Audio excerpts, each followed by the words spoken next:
do you position yourself? Are you the Indian option? Are you the cheaper option? Are you the better option? To be honest, none of the above. None of what you just said. I wouldn't want to go into an enterprise organization and tell the CIO, hey, please replace your legacy systems or your ERP running on SAP, Oracle, etc. You mentioned that you only use your own apps. Yes, Yeah. we love to say Zoho runs on Zoho. Yeah.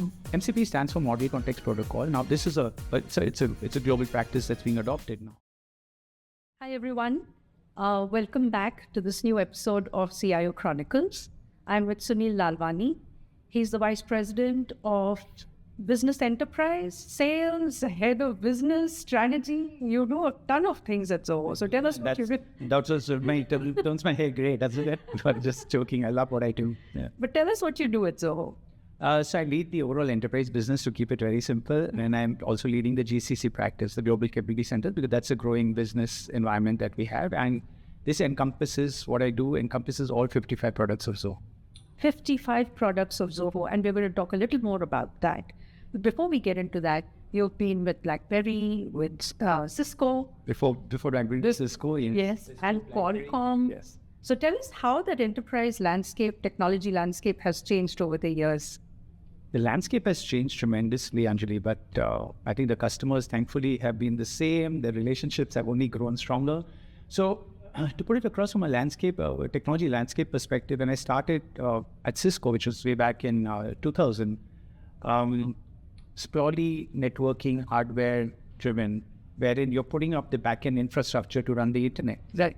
And as time evolved, that moved into more of the handheld mobility ecosystem kind of out there.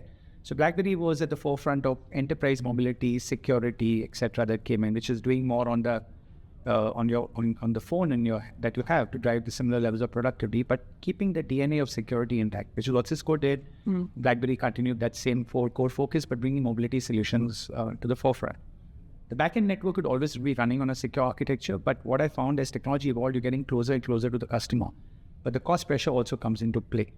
So that's where Qualcomm came in significantly, because if you see the chipset prices and you see the evolution of the whole ecosystem around that, IoT coming into the picture, I think data centers coming into the mix, that ecosystem also took off. So the infrastructure build out, the handhelds became cheaper, so mobility became more ubiquitous out there. And then Zoho comes in with 50 plus applications, as I said, 55 apps, B2B, keeping the DNA of security intact, but ensuring that what we offer as B2B SaaS is driving similar levels of productivity as on handheld devices on the laptop. Yeah, we've spoken a lot about security in some of our previous episodes. So this just, again reiterates the fact how important it is. Now, 55 offerings from Zoho, right? And they span across CRM, finance. Today I heard low code, and we're going to talk a little more about that. But when you are entering into the CIO's office, do you know what you're going to be positioning? How do you do it? How do you determine across these 55 what you're going to be talking about that day? That's a great question, Anjali. To be honest, do I know what I'm positioning? I don't know what I'm positioning, but I know what the customer's core focus is. Which industry, who are their competitors, what are some of the industry dynamics, what's happening in that ecosystem out there. So the conversation is never, hey, I'm here from Zoho to talk about a product. It's never that. And it's been my philosophy from day one, from the time I got into sales, whether to Cisco or BlackBerry or Qualcomm or Zoho. It's all about, I'm here to solve a problem, but I have to do my homework before I talk to you as CIO, for example, right? So it's all about the ecosystem around you. How is that playing out? And where are you in that ecosystem? And what are your business priorities?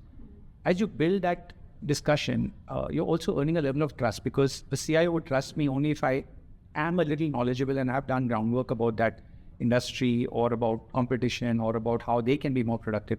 So it's less about the product. It's more about, hey, I'm here to understand or share with you what works for you, what doesn't. Can you open up a little more? And that is the foundation of trust. Do CIOs know though what they're looking for?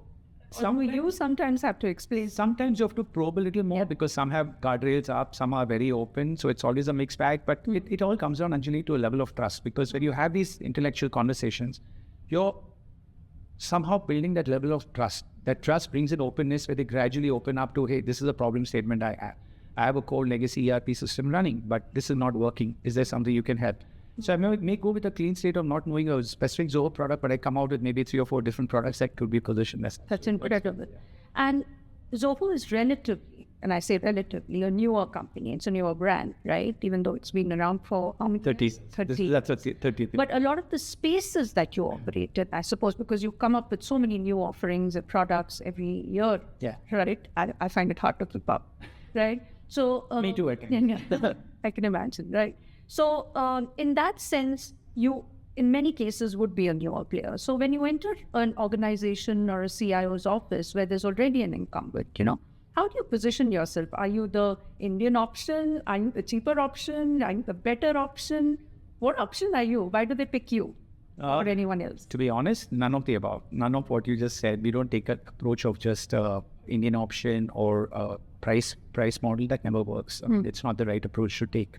So our approach typically, like I said, it's how do I cultivate or build trust in that organization? How do I build a relationship? I mean, CIOs may not like me for saying this, but it's like, like a marriage. Yep. You're kind of building a relationship with your spouse before you even got into a wedding or a wedlock, which is based on trust and comfort. Right. There's a certain confidence that comes in after that. First is about, am I going to be comfortable with this person?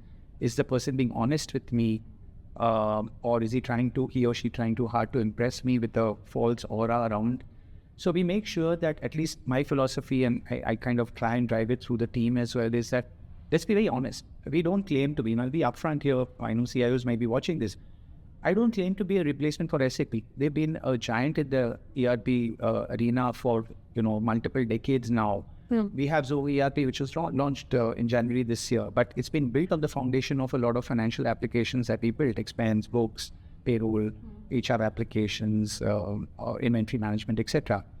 Can I walk into a CIO office and say, I'm here to replace your ERP with Zoho ERP and replace SAP? No. So I'm honest and upfront and say, we are here to address or solve certain problems.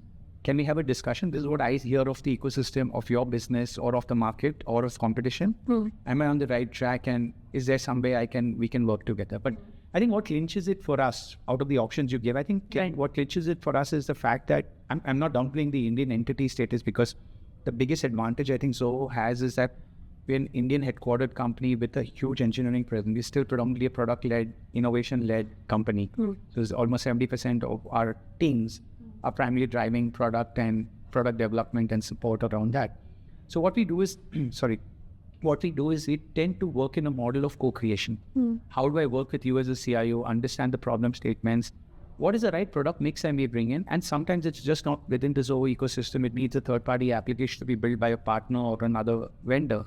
We work with that partner or that ecosystem and bring it. The idea is that, can we co-create something with you? Now, a CIO would be a domain expert in that industry. We are the product experts, and a partner could be someone who has the program management and implementation skills. So it's a combination of all three.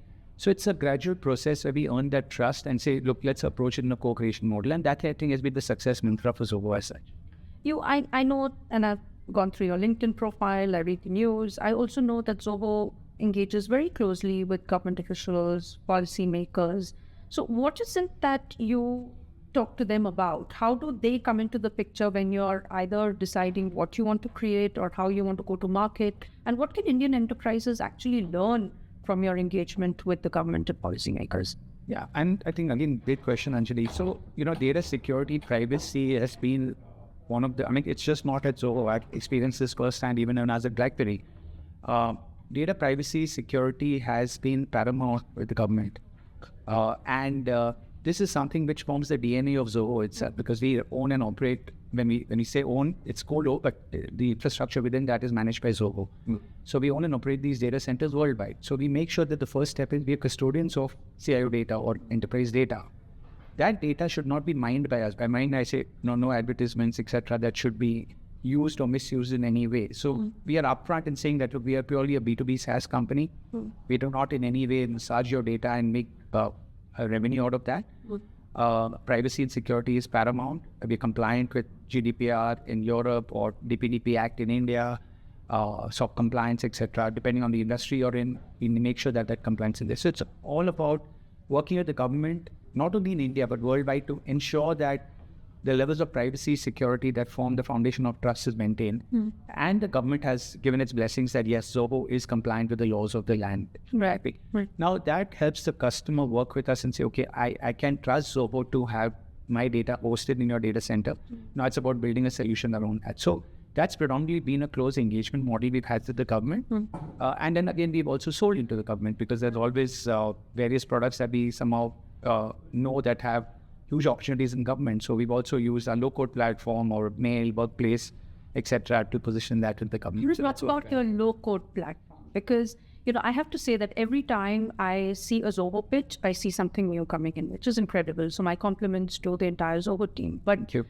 Today I heard about the low-code platform, MCP. So talk to us a little bit about that. Yeah, so there are two aspects of this. So low code is a product which is Zoho Creator. Pro code is Catalyst. What we have is the ability for what we call as citizen developers or enterprise employees to develop. Now that comes as a no code, kind of making very simple. But in the low code environment, there are certain governance models that come into play. But yet the power, like I said earlier, the domain knowledge is with the CIO or with the organization. We are the product experts, but the domain knowledge sits there. How do we enable that through tools like Zoho Creator to custom build applications quicker than what it would take? So this is different. Zoho Creator and MCP. This is different. Okay. Now, is that correct? Yes. So Zoho is like I said, 55 products. So that's okay. So Zoho Creator helps enterprises build custom apps and roll it out for employees, dealers, distributors, partners, the whole ecosystem out there based on which industry you're in. And then Creator, what we've done, I'll come to MCP in a bit. What we've done with Creator is that ensuring that Creator builds what is called as surround apps. Because like I said earlier, I wouldn't want to go into an enterprise organization and tell the CIO, hey, please replace your legacy systems or your ERP running on SAP, Oracle, etc.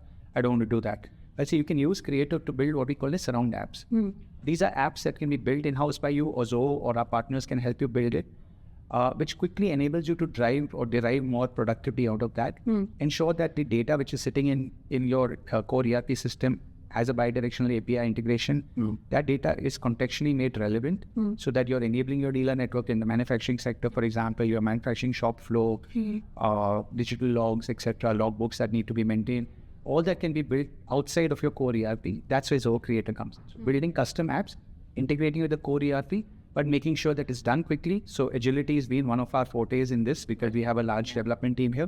So in an agile manner, able to roll out these applications, let the enterprise organization get to see the ROI. And the beauty of Creator is that you can build multiple apps on that platform. So we don't charge you per app. We charge you for a platform. The more apps you build, the better the ROI. Right. So that's the approach we take. So that's where Creator comes in, integrating with the ecosystem of ERP or other applications. When it comes to MCP, in the last, especially in the last couple of years, this whole agentic AI discussions or the whole boom around AI has been a talking point. I mean, oftentimes we walk into meetings where CIOs are extremely knowledgeable, they know what they want, but they say there's pressure on us from maybe the board or maybe the external industry or ecosystem saying, what's your AI strategy?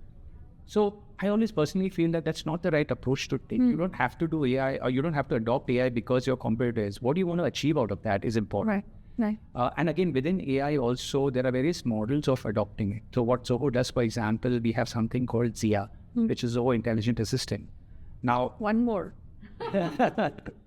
The beauty of ZIA, it runs across multiple of our products. So ZIA is our own AI engine in-house, which runs on small language models within the Zoho ecosystem. We are our best use case because at 18,000 employees using 55 apps, the amount of data we I heard you mention that you only use your own apps. Yes, we love to say Zoho runs on Zoho. So all 80,000 employees worldwide only use Zoho. We take a so you eat your own cooking. Yeah, absolutely, and we love it. It's very tasty. And literally speaking, in the campus also. Yeah. So what we do is we take ZIA, for example, and we embed it into our own products. Now, a CIO who's taken, I'm just giving an example, taken our CRM suite, our entire CRM or CX suite as we call it, so which includes CRM, marketing, customer support, which is ticketing, project management or analytics, the whole social media increasingly, all that is aggregated into this platform. Now, if we bring in ZIA or the capabilities of AI, Zoho's own AI engine called ZIA, we're able to do a lot more, we're able to drive a lot more contextual intelligence out of that data because that's data which is within the organization's control. Right. And you want contextual data to be pulled out of that. So what do I mean by contextual data? You're a CIO, I'm talking to you, you don't like to be disturbed by phone calls, or emails all the time. You're busy till from 9 to 5. Post 5, usually you pick up the phone and you prefer either phone or WhatsApp as a way of communication. The intelligence that comes in the system actually triggers me after towards the interaction with you that the best time to contact Anjali is after 5 by WhatsApp or by email, whatever. So a lot of that insight is contextual intelligence, and we call it best time to contact. It's a function within AI, within Zia, built into CRM. We don't charge separately for that, right? Similarly for Desk, our ticketing platform, sentiment analysis becomes very important. You have an irate customer who sent a stinker of an email or a irate customer on the phone call. Keywords, what has he used? How do you detect the sentiment of that customer? It's an irate customer, you push it up the priority list before he goes up on social media or, escalates. So these are things that we call sentiment analysis that Desk positions or prioritizes that ticket up and make sure that this customer is contacted or an interim response sent. Now that's all, I give you a very quick high level couple of examples, but it runs across all our other products as well. So that's Zia for you, which runs on ARM small language model. If I talk about MCP now, MCP stands for Model Context Protocol. Now this is it's a global practice that's being adopted now. What happens is that many times enterprises would want to use third-party AI engines out there. You have Anthropic, or you have OpenAI, etc. So customers do come and say, this is great, but I'm in the Zoho ecosystem with Nia and Zoho's data. But I need to interface with the outside world with Claude, for example. Can you help? So we bring in the MCP layer in between, where we allow or enable, enable the end user to give a simple prompt in English. You just give an English prompt.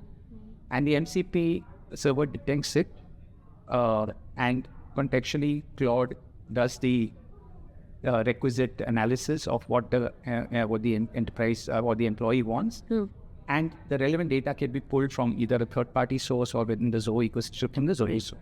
So it makes it a lot easier to interface we're using MCP with third-party. And you also have security protocols around it to make sure that they don't upload. Oh, yes. So there are huge guardrails that we put into place to make sure that, that is not in any way misused or what data is permissible to be accessed.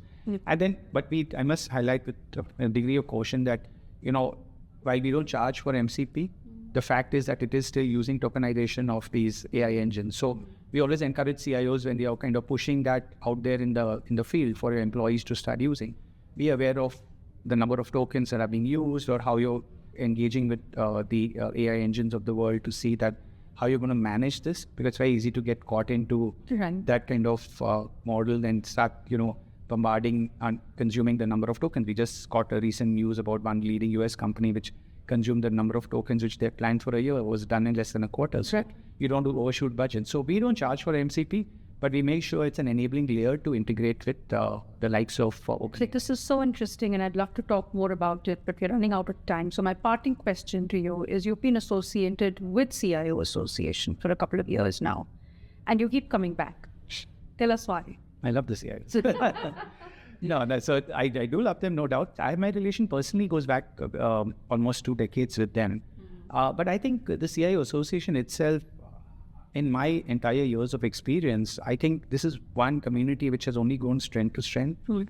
They have a very close bonding. And I'll be very candid again. I know the CIOs some may like, some may not like me for saying this. There's a time I'll go to CIO meetings and say, where are you? And there's not just Zoho, there'll be anywhere, any company in the past.